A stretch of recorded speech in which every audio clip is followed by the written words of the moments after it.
Tivaouane, la capitale de la Tidjania, se fait belle pour recevoir ses pèlerins.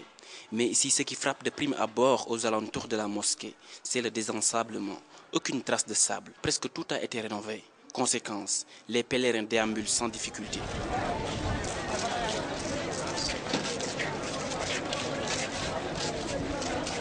Tout ceci est l'œuvre de l'autorité religieuse de la ville sainte qui n'a ménagé aucun effort. C'est une volonté des autorités de Tivaouane, du Khalif général, mais aussi du porte-parole. Donc c'est le début de tout un processus d'équipement de la ville sainte.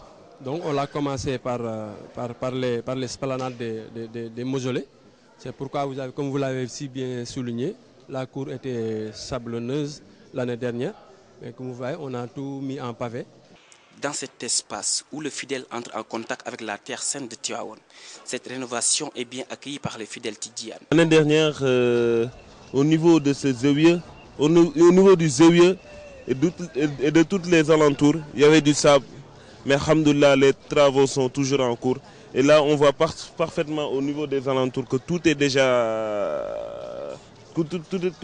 mis sur terre. C'est-à-dire que bientôt les carreleurs vont redémarrer les travaux après le Gamou, Inch'Allah, et tout aboutira, Inch'Allah.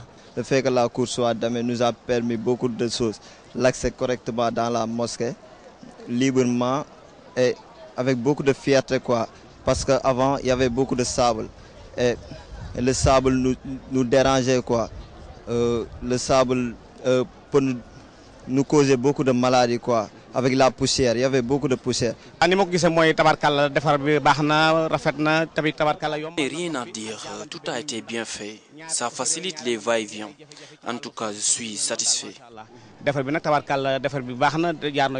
Souvent, quand on parle du Gamou de Tivaouane, les esprits se tournent vers le comité d'organisation au service du Khalifa Ababakar Sy, COSCAS. Pour les membres de cette organisation, les autres seront accueillis dans les meilleures conditions possibles, car rien n'est laissé au hasard. Vraiment, cette année-ci, on a pris toutes les dispositions, on a tenu toutes les réunions de préparation, de briefing, et puis on est en suivi aussi. Maintenant, ce qui reste, c'est le comportement des pèlerins. Et ça, c'est des sensibilisations à tout moment. Les pèlerins espèrent que cette réhabilitation touchera le reste de la ville sainte.